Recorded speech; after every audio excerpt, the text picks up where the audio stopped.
જેમાં નૈઋત્યના ચોમાસાને લઈને થોડાક સારા સમાચાર આવ્યા છે. જેમાં નૈઋત્યનું ચોમાસું છેલ્લી 8 તારીખે મુંબઈ આગળ પહોંચ્યું. મહારાષ્ટ્ર પછી એક ડગલું પણ આગળ નથી વધ્યું.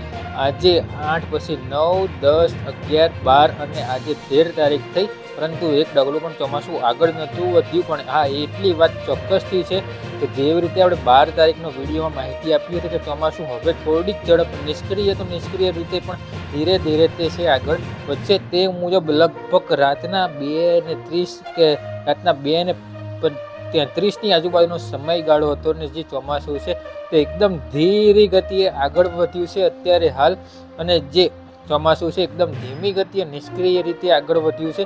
પરંતુ આપણે જેવી રીતે વિડીયોની અંદર માહિતી આપી હતી કે ચોમાસું આગળ વધશે, તોય જોઈએ તેવો વરસાદ નહીં થાય.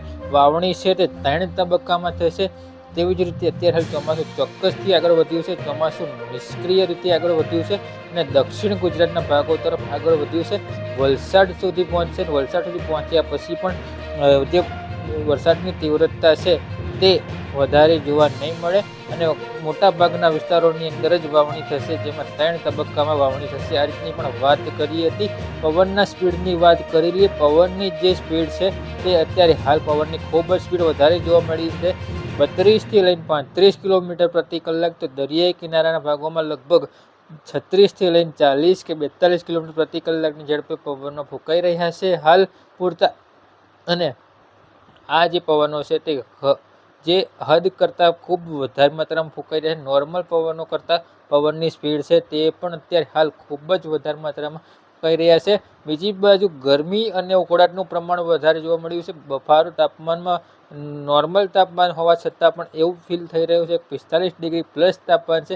બફારો અને ઉકળાટ વધી રહ્યા છે અને આ જે બફારો અને ઉકળાટનું પ્રમાણ છે તે ટોટલી આપણે 30 જૂન 2026 જૂન મહિનાનો સંપૂર્ણ એન્ડ મહિનો આવી જાય ત્યાં સુધી, એટલે કે હજી લગભગ 15 દિવસ સુધી આ ઉકળાટ અને બફારાનો સામનો આપણે કરવાનો છે. ત્યાં સુધી કોઈ સારા વરસાદની હાલ પૂરતી શક્યતા નથી. જ્યાં આગળ વરસાદ થશે ત્યાં વાવણી થશે, પણ એ પણ ખૂબ જ સીમિત એરિયા છે, જેવી રીતે હમણાં જ વિડીયોની અંદર વાત કરી એ મુજબ જ. તો મિત્રો, અત્યારે હાલ વિડીયોની અંદર આ જ એક ચોક્કસથી માહિતી આપવાની હતી કે ચોમાસું છે તે હવે ધીરી ગતિએ આગળ વધ્યું છે, નિષ્ક્રિય તરીકે પણ આગળ વધ્યું છે. અને અત્યારે હાલ જે પવનની સ્પીડ છે તે પણ ખૂબ વધારે નોંધાઈ રહી છે, એટલે પવનની સ્પીડમાં પણ વધારો છે. ચોમાસું નિષ્ક્રિય રીતે આગળ વધી રહ્યું છે.